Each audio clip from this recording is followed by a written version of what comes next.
Donc, après cette première séance d'introduction qui a essayé de camper un peu le paysage, nous allons là nous poser une question très précise, à savoir comment Internet a bouleversé le régime de construction des opinions et donc contribué à modifier ce rapport de la connaissance et de l'opinion.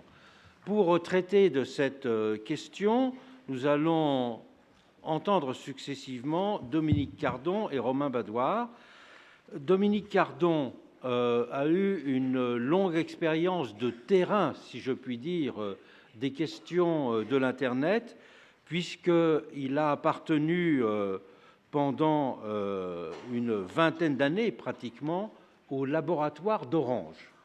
Orange, comme précédemment France Télécom, en effet, avait un laboratoire à la fois de sociologie et d'analyse des nouvelles technologies qui était un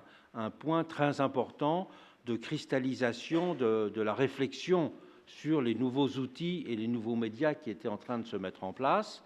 Et il a, dans ce cadre-là, été un des principaux animateurs d'une des revues qui centralise un petit peu, pourrait-on dire, la réflexion sur ces sujets, qui est la revue Réseau. Et puis, récemment, il a publié plusieurs ouvrages. D'abord, un des plus récents, c'est un ouvrage qui a pour titre « À quoi rêvent les algorithmes ? Nos vies à l'heure des big data ». Il avait aussi publié le livre sur la démocratie Internet, avec ses problèmes, promesses et limites. Et puis, il a également publié une étude sur ce qu'on appelait les médias activistes, c'est-à-dire cette nouvelle forme d'activisme politique autour des nouveaux médias. Actuellement, il est responsable du Media Lab de Sciences Po. Et Romain Badoir est maître de conférence à l'université de Cergy-Pontoise. Lui aussi est responsable d'une revue, c'est la revue Participation. On parlait tout à l'heure de la démocratie participative, mais la revue Participation est plus large, si je puis dire, que la démocratie participative. Et puis, il a dans ce cadre animé des numéros spéciaux de revues, une sur le thème des arènes du débat public, l'autre de controverses et communication. Et puis très récemment, il a publié un ouvrage tout à fait intéressant qui a pour titre « Le désenchantement de l'Internet, désinformation, rumeurs et propagande ». Donc je crois qu'ils sont tous les deux parfaitement compétents pour nous aider à mieux comprendre les enjeux et les dérives qu'il y a derrière Internet. Donc, Dominique Cardon, vous avez la parole. Bien, alors, tout marche comme ça? C'est formidable. Bien, mais merci beaucoup pour l'invitation à venir parler dans ce débat sur la post-vérité. Et je voudrais commencer par cette petite introduction historique, puisque nous sommes tous persuadés que le 30 octobre 1938, la population stupéfiée des États-Unis s'est précipitée dans les rues pour fuir une attaque martienne dont Orson Welles venait de faire l'annonce sur la chaîne de radio de CBS lors d'une adaptation théâtrale de La guerre des mondes de Henry George Wells. Des milliers de familles de Newark, dans le New Jersey, lieu d'atterrissage des Martiens, étaient dans un tel état de terreur qu'elles ont abandonné leurs maisons, rempli leurs voitures de biens de première nécessité et ont fui dans les montagnes pour échapper à la fureur des Martiens. L'image d'un pays paniqué par les extraterrestres est désormais entrée dans les livres, les documentaires et l'imaginaire public. Cette panique n'a jamais eu lieu. Dans un ouvrage absolument remarquable, Brad Schwartz a minutieusement reconstitué l'ensemble des éléments qui ont concouru à la fabrication de ce mythe. Le nombre des gens qui ont manifesté une inquiétude, panique est si faible que les historiens en fait, se disputent quelques maigres témoignages sur la panique en question. Les rues étaient plutôt désertes, les hôpitaux n'ont jamais été encombrés, l'attroupement à Times Square n'a été vu par personne. Et si la radio et la police ont reçu quelques appels téléphoniques, un peu plus d'appels téléphoniques que d'ordinaire, il est très difficile d'y voir une quelconque panique. Alors, l'argument de la déconstruction de la panique de la guerre des mondes proposée par Brad Farts et beaucoup d'autres historiens qui ont étudié cette question, est de montrer que les journaux ont en grande partie fabriqué, à travers des unes, des témoignages, des anecdotes, la frayeur des Américains, et qu'elle a constitué cette impression durable, puisque nous l'avons toujours aujourd'hui, que la radio avait tout d'un coup sensibilisé les populations américaines à l'arrivée des Martiens. Elle a été aidée en cela par la contribution de Hadley Cantrill, psychologue de Princeton, qui a mené une grande enquête sur la panique martienne de l'époque, ouvrage paru en 1940, une étude de psychologie de la panique des Américains, et ouvrage aujourd'hui très contesté, d'abord parce qu'il s'appuie sur un sondage dont les résultats ont été manifestement interprétés de façon surprenante et parfois étrange, et parfois en dépit des questions qui avaient été posées aux personnes, et surtout parce que les enquêtrices de la fameuse panique martienne avaient le plus grand mal du monde à rencontrer des gens qui ont cru à la panique martienne. Elles en ont trouvé 38 au terme d'une longue enquête, et ont passé leur temps à se disputer, je caricature, mais à se disputer avec Hadley Cantrill pour essayer de lui dire que, d'une certaine manière, la réception de l'émission radiophonique d'Orson Welles, par finalement assez peu de monde par ailleurs, n'avait pas suscité exactement cet effet de croyance ou d'incroyance que Hadley Cantrill voulait absolument voir dans un contexte politique qui est celui de la montée de l'hystérisme en Allemagne, de la montée de populisme aux États-Unis, dans lequel l'idée qu'une fragilité des populations et une fragilité des populations qui seraient sensibilisées et sollicitées par ce nouveau média qui est la radio, nouveau média qui était en train de capturer le marché publicitaire de la presse écrite, qui a fabriqué le mythe de la panique, s'était mise en place. Alors la thèse d'Hadley Cantrill qui était l'idée dominante dans la sociologie ou les études des médias de l'époque, était l'idée que la radio avait des effets forts sur les publics, d'une certaine manière, qu'elle était susceptible de débrancher la raison des nouveaux auditeurs pour attirer en eux, mesmériser, hypnotiser des auditeurs qui allaient croire immédiatement au message qui leur était donné. On appelait ce modèle, premier modèle de la sociologie des médias, modèle de la seringue hypodermique, et qui correspondait à celui des effets forts des médias. Alors je vous raconte cette histoire parce que dans l'histoire des études sur les publics et sur les médias, les enquêtrices de Hadley Cantrill ont, avec Paul Lazarsfeld, qui participait à cette enquête, qui s'est brouillé avec Hadley Cantrill à l'occasion de cette enquête, un peu déçue, voire furieuse à l'égard de l'interprétation que le psychologue avait posée sur la réalité assez impalpable de la panique martienne, sont allés avec Paul Lazarsfeld créer un autre paradigme de sociologie des médias qui donnera lieu à cet ouvrage majeur de la sociologie des études de réception et des médias de 1944 qui est The People's Choice. Et The People's Choice va proposer un tournant important dans la sociologie de la réception des médias qui est de dire qu'aux effets forts succèdent des effets limités des médias, qui va notamment être porté par cette idée du modèle de la communication à deux étages, dans lequel des leaders influents, à travers la réception des médias, à travers l'usage social qui est fait de l'information qui a été reçue par les médias,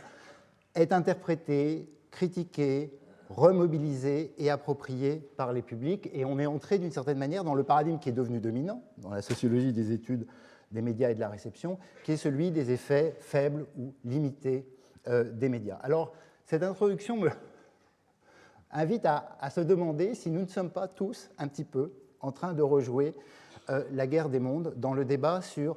les réseaux sociaux d'Internet produisent à nouveau des effets forts, hypnotiques, mesmérisant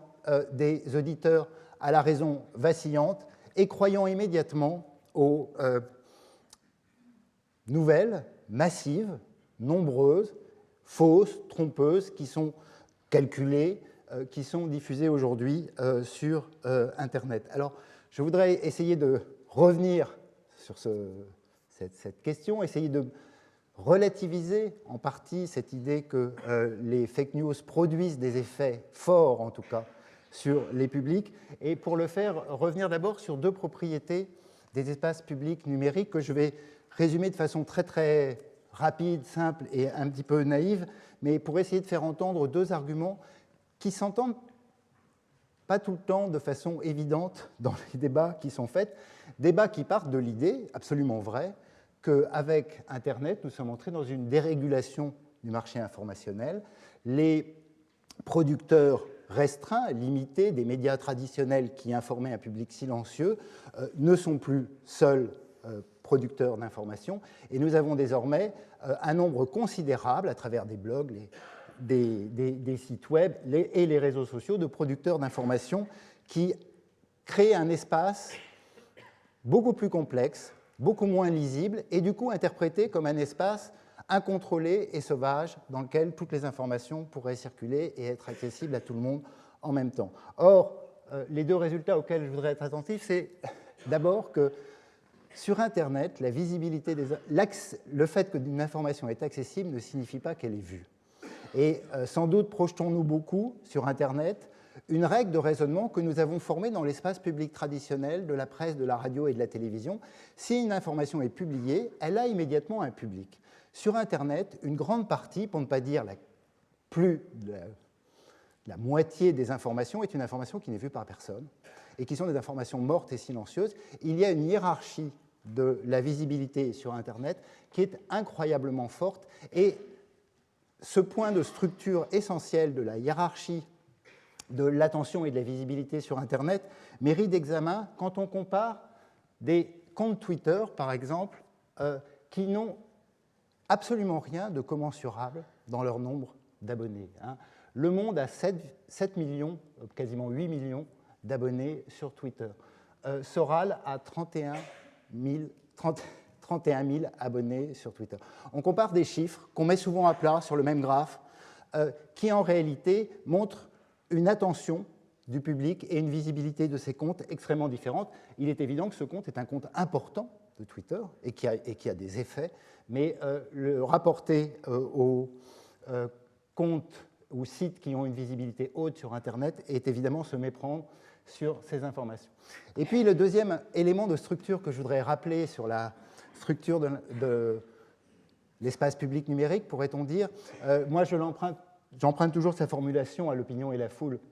de Gabriel Tarde, livre de 2001, dans lequel, pour le dire naïvement et très simplement, Tarde nous expliquait qu'il y avait deux circuits de l'information dans la formation de ces foules devenues publiques qui vont apparaître à l'aube du XXe siècle. Le premier est le fait qu'une information descend vers son récepteur et son lecteur, et qu'il, en citoyen bien informé, va s'approprier par la lecture du journal une information qui arrive. Mais ce à quoi Tarde s'est toujours intéressé, c'est le fait qu'une grande partie de la réception, de l'appropriation de l'information ne se fait pas simplement dans la lecture du journal, mais elle se fait surtout et avant tout dans les conversations qui, avec la famille, avec les collègues, avec des inconnus, avec des gens croisés dans des associations ou des clubs, vont fabriquer cette mise en discussion et cette appropriation de l'information par lequel nous devenons véritablement des publics. Alors pour Tarde, ces deux circuits, le circuit de l'information qui vient vers le lecteur et le circuit de la conversation par lequel nous nous approprions les informations, nous les rendons intelligibles, nous les critiquons, nous les commentons, nous les discutons, nous y croyons ou nous refusons d'y croire, ces deux circuits étaient déconnectés et séparés, et sans doute que la grande nouveauté du numérique, à la fois sa promesse et en même temps, à l'évidence, son facteur de fragilité, c'est que ces deux circuits sont de plus en plus superposés l'un à l'autre, et que nos conversations, nos manières de commenter, de partager de l'information sur le web sont en partie publiques et sont en partie accrochées aux sites d'information à haute visibilité qui distribuent et qui rendent visible l'information. D'une certaine manière, les producteurs d'information, les médias en ligne, ne contrôlent plus du tout le contexte dans lequel nous lisons l'information, mais surtout dans lequel nous la partageons, la mettons en conversation dans les espaces dits des réseaux sociaux du numérique. Alors, cette mise en place de deux propriétés importantes, me semble-t-il, de l'espace public, invite à essayer de vous présenter quelques-uns des travaux qui ont été conduits à propos du débat sur les fake news et de l'élection présidentielle américaine. Parce qu'il est toujours surprenant de constater que nous avons beaucoup de travaux qui vont venir montrer l'importance absolument massive de la mise en circulation d'informations fausses, d'informations de fake news produites pour des raisons commerciales, de fake news produites pour des raisons d'influence politique russe, par exemple, de fake news produites par des officines politiques mises en place par différents partis, groupuscules politiques dans l'espace public numérique. Mais la plupart de ces travaux, enfin la plupart des conséquences ou des interprétations que nous faisons de ces travaux, c'est que oui, dans l'espace public numérique, beaucoup d'informations fausses, douteuses, délibérément trompeuses ont circulé, mais que savons-nous des effets de cette circulation intense et massive des fake news dans l'espace public numérique sur ceux qui les ont lus et sur ceux qui ont voté? Et à ce point du débat, il est frappant de constater à quel point la panique qui se crée autour du débat sur les fake news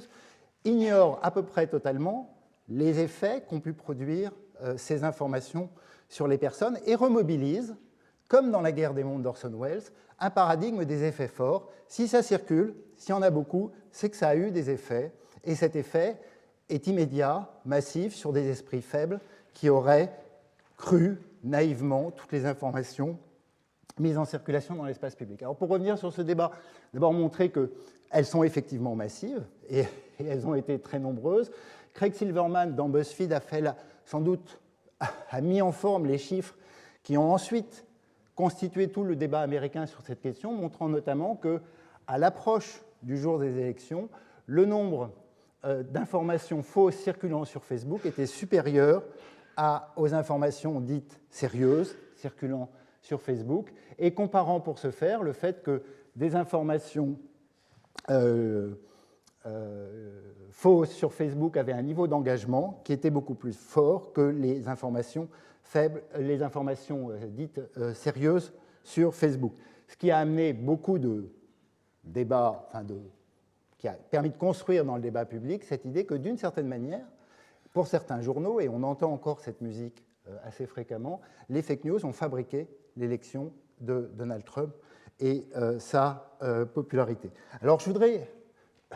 vous présenter rapidement, et vous ennuyer un petit peu en vous présentant ces travaux un peu quantitatifs, mais je vais le faire de façon rapide, et si vous voulez plus d'informations, mes slides seront disponibles pour trouver les références que je vais citer,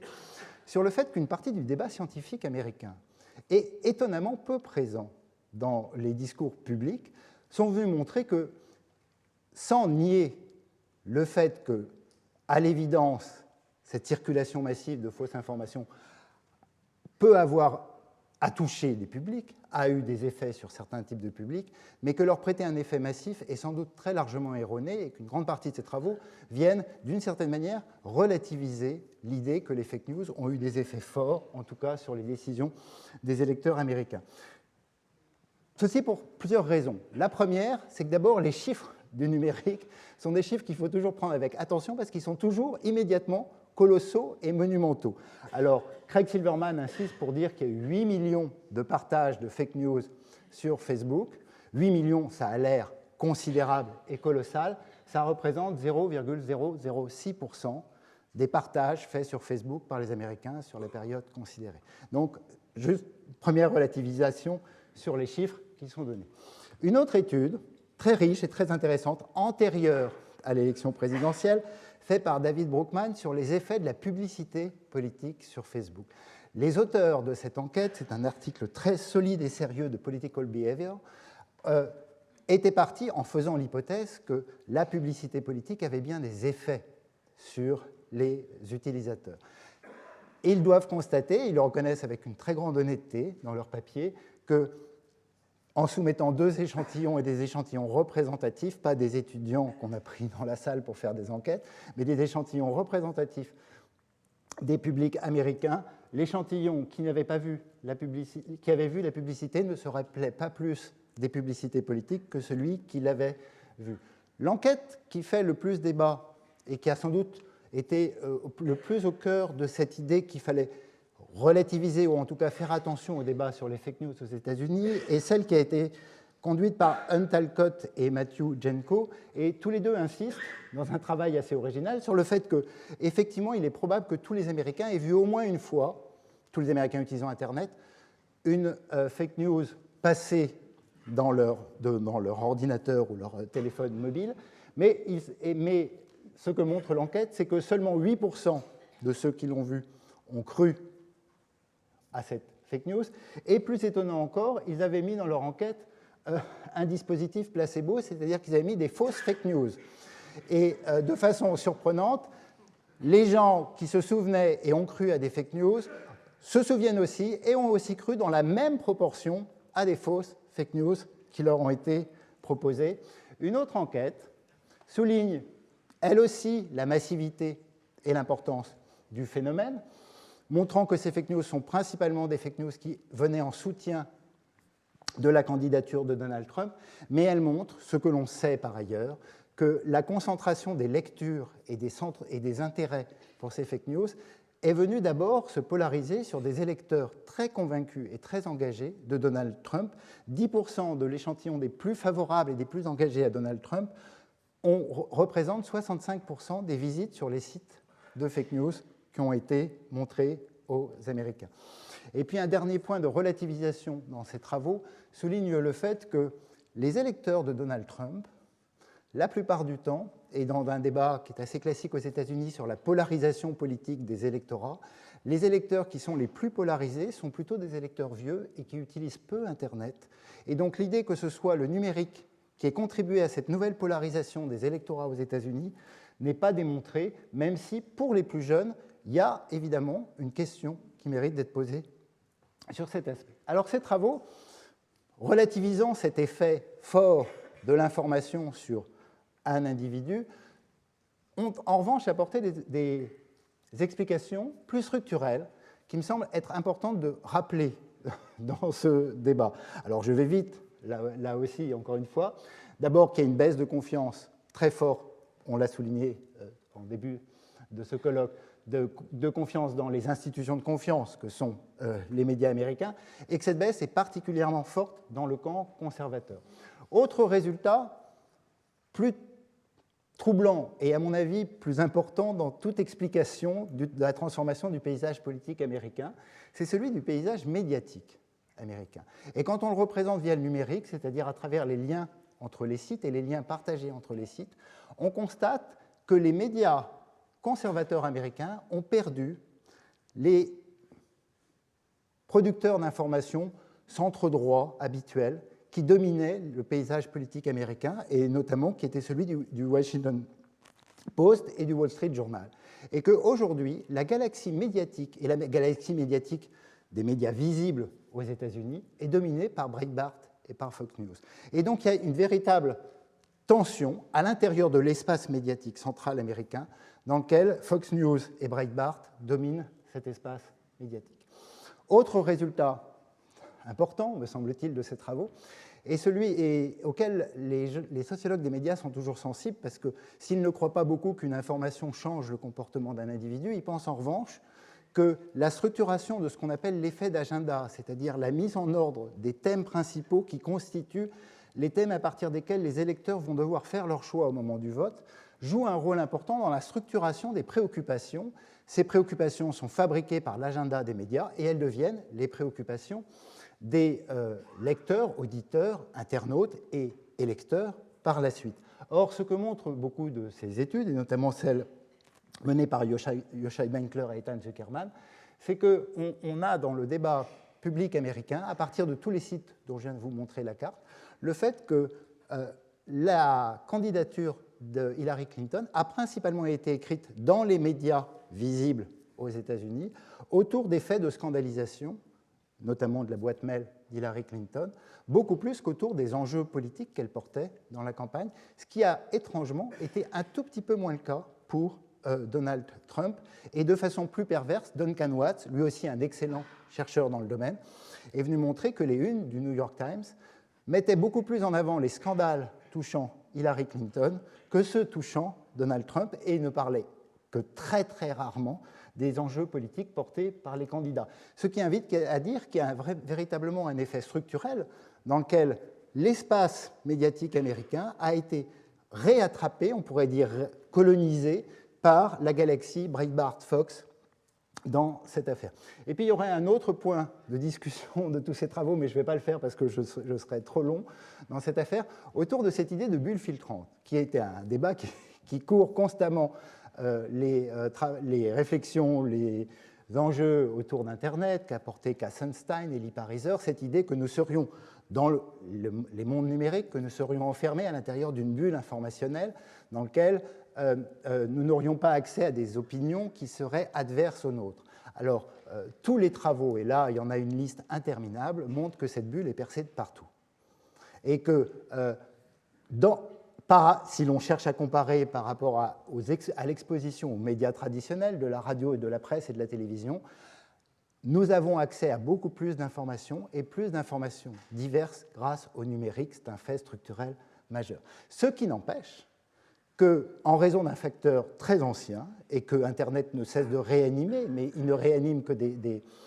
formes d'attitude et de comportement des individus qui sont, eux, bien connus, nous nous exposons sélectivement à des informations qui nous ressemblent le plus dans cette situation. Une des enquêtes importantes sur la bulle Facebook, donc nous serions enfermés dans notre fil d'actualité Facebook, dans des flux d'informations qui correspondent à nos propres idées, et le fait, et ça a été très bien montré par une étude massive sur 11 millions de comptes Facebook, donc quelque chose de robuste, que cet enfermement relatif dans des choix proches des choix de l'utilisateur était lié au choix des amis que nous faisions. Nous choisissons des amis, mais là, pas besoin d'être un grand sociologue pour le dire, nous choisissons des amis qui ont des proximités d'âge, de profession, de centre d'intérêt et aussi d'attitudes politiques qui sont relativement proches des nôtres. Et le seul choix des amis, plus que l'algorithme de Facebook, contribue à enfermer, ou en tout cas à limiter les centres des préoccupations des Français. Mais juste pour relativiser cette idée que Internet enfermerait, je vous montre ces chiffres issus d'un travail de Thierry Vedel, récent, mais toujours très passionnant à lire, à propos de la télévision. 44% des Français ont pour principale source d'information la télévision. 1% des Français, dans l'enquête de la Fondation Jean Jaurès, n'utilisent que les réseaux sociaux pour s'informer. 44% sur la télévision. Et cette magnifique opposition entre le journal de 13h de TF1 et celui du 20h de France 2, le journal de 13h de TF1 aurait élu Marine Le Pen au second tour de l'élection présidentielle. Donc, les médias exposent sélectivement, ou en tout cas, nous nous exposons sélectivement à des médias qui proposent des contenus, des informations, une manière de mettre en agenda l'actualité qui correspond aussi à des identités politiques et sociales des individus. Alors, je voudrais très rapidement essayer de vous dire, bon, alors, quelle est la situation en France à partir de quelques enquêtes qui ont pu être faites et essayer d'argumenter sur cette idée que, d'une certaine manière, notre débat aujourd'hui est lié au fait qu'on pourrait dire naïvement qu'il y a deux grands circuits de l'information numérique qui sont mis en place. Le premier circuit est un circuit que je vais appeler le circuit central, circuit, on va dire, de l'autorité des émetteurs et la mise en circulation des propos par les internautes. Ça correspond d'abord à l'audience des sites. Quand on regarde l'audience des sites, ici en turquoise, qui sont les sites des médias traditionnels, elle est très, très, très largement supérieure à l'audience des sites qu'on va appeler les sites de fake news, tels qu'ils ont été identifiés par les Decodex du monde. Et si on regarde le temps passé sur les sites, on a les mêmes résultats avec encore moins de temps passé sur les sites dits de fake news. Et puis cette chute habituelle, le Figaro est en premier pour les clics, mais il n'est jamais en premier, c'est Le Monde, pour les audiences. Donc, du point de vue de l'audience, on a bien une structuration qui, elle aussi, distribue l'information avec une attention qui se concentre d'abord vers le centre de la part des internautes. Deuxième élément, celui de la spécificité, et là on est très très loin du cas américain que j'ai évoqué, de l'espace médiatique français, notamment dans la mise en place d'un système de coordination qui, pendant l'élection présidentielle française, s'est appelé Crosscheck, soutenu par First Draft, une fondation des plateformes de l'Internet américaine, permettant aux rédactions de collaborer pour débunker ou faire la critique des informations fausses qui ont été identifiées dans les modes de circulation sur Internet, dispositif qui suppose un accord et une sorte d'accord de coopération compétitive, on va dire, entre les sites d'information pour ne pas faire ce qui se passe, c'est beaucoup passé aux États-Unis, utiliser les fake news dans la compétition que se livrent les grands médias entre eux, mais pour d'un commun accord éviter de les remonter. Alors, un des éléments très troublants de cette organisation assez hiérarchique de l'espace public numérique peut être observé à travers les catégories que le Décodex du Monde a produit. Le Décodex sépare 4 catégories, les sites plutôt fiables, les sites parodiques, les sites douteux et les sites peu fiables, qui sont les sites vraiment de fake news et conspirationnistes, droite, extrême droite, dans ce dispositif. Si on regarde les liens hypertextes, qui est un très bon signal de l'autorité sur Internet, que s'échangent entre eux ces sites, on constate un modèle absolument vertical. Les sites fiables ne citent que des sites fiables et ne citent jamais les autres types de sites qui sont présents sur Internet. Les douteux et les parodiques citent les fiables et les sites conspirationnistes et de droite extrême citent les fiables. Le faux a besoin du vrai, il a besoin toujours de le citer. Mais cette organisation verticale montre que le vrai ne cite pas le faux, et sans doute qu'une des premières leçons d'un écosystème numérique qui respecte cette hiérarchie de l'autorité est d'apprendre, comme l'ont fait d'une certaine manière les médias français pendant la campagne électorale, à ne jamais reciter plus bas que soit dans la hiérarchie de l'attention, et surtout de citer les sites douteux et faux dans cet espace. Autre résultat qui a été mené par l'Institut des systèmes complexes, qui est un dispositif qui s'appelle le politoscope. Le politoscope permet de représenter autour de chaque candidat, à partir de données venues de Twitter, les communautés des comptes Twitter les plus actifs, et il y en a plusieurs centaines de milliers qui ont été représentés, autour de chacun des candidats parce qu'ils ont retweeté des informations concernant les candidats. Et on retrouve une carte politique qui est assez interprétable, qui est la carte politique de la campagne présidentielle française. Alors, ce que je voudrais vous montrer, c'est des résultats difficiles à lire, mais qui montrent que dans ce système plutôt hiérarchique de la visibilité des sites et de la minoration des sites de fake news, on a cependant des fuites. Alors, pour observer ces fuites, on va regarder les 4 catégories qui ont été données par le Décodex. Si on regarde d'abord les sites fiables, et le constat global, c'est que dans l'ensemble des communautés de centaines de milliers de comptes Twitter qui ont parlé de la campagne et qui se sont associés plus ou moins à différents candidats de la campagne, 97% des URL qui ont été partagées sont des URL soit qui ne sont pas dans le Décodex, soit qui sont fiables du point de vue du Décodex. Donc la proportion d'informations fausses mises en circulation,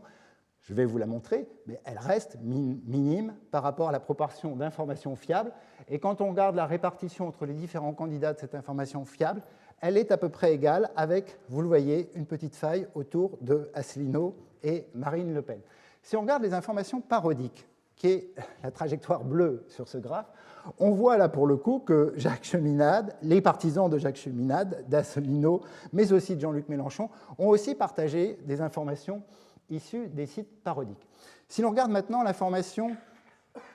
qui est appelée orientée, orientée c'est-à-dire très militante et très politisée, on pourrait dire, très interprétative, voire idéologique dans les catégories proposées par le Décodex, on constate que chez Marine Le Pen et chez Asselineau, on va voir circuler des liens venant de ces sites. Et si on regarde les informations véritablement fake, conspirationnistes et extrémistes, c'est là aussi, à travers la porte ouverte par les partisans de Marine Le Pen, qu'une partie de la circulation de ces informations est passée. Et on peut le voir à travers d'autres représentations statistiques que je vous passe. Mais 48% des fake news sont en fait passés par la communauté des comptes Twitter, là je parle que de Twitter, de Marine Le Pen. Dernier élément d'information sur ce premier circuit, c'est que quand on fait la cartographie des différentes communautés des candidats et des sites web d'information qui ont été partagés par ces candidats, on retrouve un effet de centralité très très fort dans cet espace. Les candidats ont bien chacun des petits nuages en rouge qui représentent des sites assez engagés, assez proches des candidats, qui ne sont pas partagés par les autres candidats. Mais en revanche, si on regarde le cœur de cette affaire, on va retrouver l'ensemble des grands médias français partagés diversement par les différentes communautés des comptes Twitter les plus engagés des candidats. Et puis, dernier élément utile toujours aussi, c'est de regarder, on nous dit toujours une fake news, elle a été partagée 1 million de fois. Mais qu'est-ce que veut dire partager dans les espaces numériques? Alors, je vous fais la petite démonstration là, qui a été faite par Mathieu Jacomy sur est-ce que Macron est gay? Macron est gay, cette information est venue de façon très ancienne, elle a été publiée comme rumeur par Closer et par Le Point, puis complètement oubliée. Elle est publiée comme étant une information ou une rumeur, mais en tout cas plutôt positivement, quand Le Point est rouge. Et puis, dès que Russia Today va, avec ma petite flèche, ranimer cette information qui était dans les caves du web, pour la faire réapparaître, on voit une déferlante d'informations qui vont être mises en circulation, donc elles vont être comptées comme une fake news qui circule, qui sont en fait des gens qui disent « attention, c'est faux, debunk ». Une grande partie des chiffres qui nous sont donnés sur la massivité des circulations sont le fait que beaucoup d'internautes utilisent une sorte de rationalité pratique et qui veulent absolument prévenir les autres que cette information est fausse, ce qui joue toujours un rôle très important dans la circulation des fake news. Donc vous voyez ce modèle, ce premier circuit de l'information, qui est une sorte de circuit central, qui est réglé par une sorte d'autorité, non pas une autorité de la tradition, mais une autorité de la procédure, de la confrontation. Elle montre que, en grande partie, les internautes se fient à l'autorité des sources, en tout cas sur Twitter et sur les sites web, que dans l'espace des médias français, on a ce système de coopération qui fait que l'espace est d'une certaine manière réglé sur une vérification mutuelle pour ne pas faire remonter les informations, qui est aussi une rationalité pratique des internautes. On se signale les fake news. Et moi, j'ai toujours tendance à dire que, d'une certaine manière, quand on regarde le haut, la visibilité de Twitter et des débats sur Internet, les internautes ne cessent de mettre en pratique une forme de distance critique, d'examen, de vérification des sources, de retrouver le tweet qui montre que la déclaration de l'homme politique aujourd'hui contredit ce qu'il a dit il y a 3 mois, etc. Cette pratique de la vérification, etc., cette culture tatillonne de l'exactitude et de la vérification est quand même au cœur des procédures centrales à haute visibilité, en tout cas sur Twitter, dans lequel l'exactitude factuelle est devenue très importante. Ce qui n'empêche que cet espace peut être subverti par des entreprises différentes, liées d'abord à des acteurs centraux de la vie politique. Et quand on est le compte, alors je ne vais pas donner de nom, Nadine Morano, à haute visibilité, et qu'on va chercher dans les caves du web une information fausse, douteuse, dont on sait qu'elle n'est pas sûre, et qu'on la reprojette dans la zone de haute visibilité du web, on blanchit la fake news et on la met en circulation. Et il est évident que la déformation structurelle de l'espace médiatique américain a contribué à produire cet espace-là dans lequel on a des émetteurs centraux qui sont devenus de véritables producteurs de fake news. Deuxième élément important, c'est que cet effet de concentration et de vérification mutuelle et de contrôle mutuel qu'exercent en fait les médias et les comptes Twitter les plus actifs sur l'information publiée par les médias, crée une zone d'exactitude, de vérification factuelle qui ouvre à l'extrême droite et à l'extrême gauche, j'allais dire, un espace pour des informations qui ne soient pas constamment soumises à un procès d'exactitude et qui laissent plus de place à l'interprétation ou à l'idéologie ou à l'opinion qui soit présente. Et on le voit très bien apparaître avec l'émergence, le média, à l'heure actuelle, causeur, de médias qui essayent de rentrer dans l'espace public central par les périphéries. Et puis, il faut le dire, la question économique est absolument centrale dans la formation de ces modèles. Alors, je voudrais maintenant aller, mais très très rapidement, sur un deuxième circuit. Parce que ce circuit-là, me semble-t-il, fonctionne de façon vacillante avec tous les problèmes énormes du web, de compétition, de haters, de conflits qui peut naître entre les internautes. Mais d'une certaine manière, il exerce un effet de confinement dans la situation française, sous les conditions que je viens de dire, à la remontée des fake news dans l'espace à haute visibilité. Ce n'est pas le cas de Facebook, qui propose un autre circuit de circulation des informations, qui passe, lui, non pas par la relation entre les internautes et les médias d'information, mais qui passe par la conversation qu'ont entre eux les internautes. Et quand on regarde les enquêtes américaines, on voit là aussi que les fake news ne sont pas tellement passées par les moteurs de recherche ou par l'accès direct à l'information, mais qui sont bien passés par les médias sociaux. Et quand on entend médias sociaux, il ne faut pas penser Twitter ici, mais il faut véritablement penser Facebook. Une enquête de Reuters montre de façon sidérante que dans la comparaison que j'ai montrée tout à l'heure sur les clics d'audience des sites d'information centrales traditionnels et des sites de fake news, les sites d'information centraux étaient dominants. Quand on regarde le taux d'engagement des informations publiées sur Facebook par ces mêmes médias, un seul média, qui s'appelle Santé Plus Mag, fait à lui seul plus de taux d'engagement que tous les médias traditionnels français. Que publie Santé News Mag? Du bullshit. Et là, il n'y a pas d'autre terme. Alors, c'est un terme qui a été défini par des philosophes américains.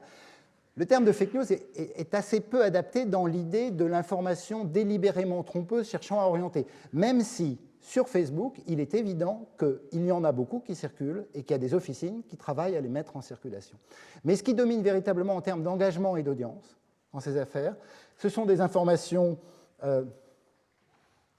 inventées, fabriquées, retraduites d'articles de recherche scientifique portant principalement sur la science, la santé et la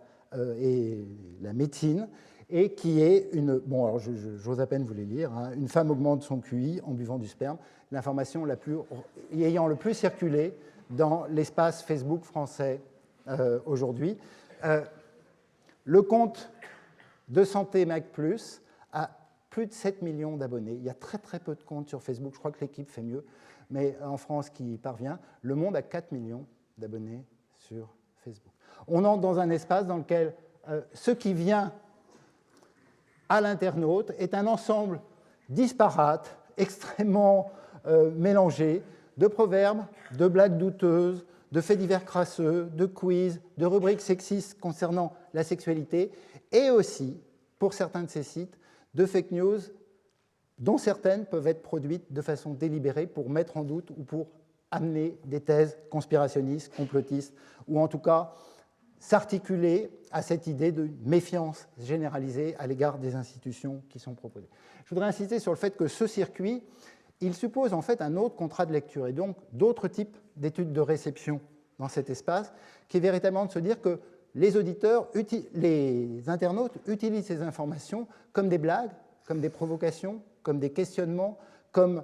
des moyens de nourrir une sorte de conversation qui se répand dans des pages non publiques, donc non accessibles à quiconque, de Facebook, dans lequel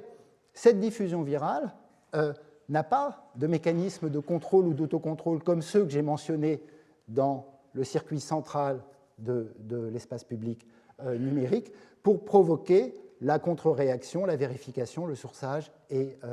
l'examen de la factualité des informations. Ça se diffuse dans les conversations, ça provoque de nouveaux systèmes de mise en discussion, et ces nouveaux systèmes de mise en discussion, on voit bien qu'ils viennent remplacer ou se substituer à toutes les industries du divertissement qui, depuis très longtemps, de l'astrologie et d'autres sources d'informations, de ces informations populaires, qui étaient plus ou moins contrôlées par une sorte d'industrie, et qui aujourd'hui peut permettre à de tout petits acteurs d'entrer dans les conversations et d'obtenir les succès que l'on sait. Santé Mag Plus, c'est 2 personnes qui, depuis le Maroc, ont ces 7 millions de comptes sur Facebook. Alors je voudrais conclure en réinvitant à cette idée qu'il y a beaucoup de fake news, on ne sait pas comment elles sont reçues. Et peut-être que si on revenait à un paradigme des effets faibles, plutôt que d'imaginer toujours, qui est quand même une sorte parfois de maladie de l'intellectuel, de croire que les autres croient, de ne pas toujours poser la question est-ce qu'ils croient ou est-ce qu'ils ne croient pas, mais d'essayer de comprendre comment les internautes comprennent, s'approprient ces informations, dont on voit bien, mais je pense que Romain va en parler, que dans la mise en discussion de ces informations, c'est plutôt la formule d'Octave Manoni reprise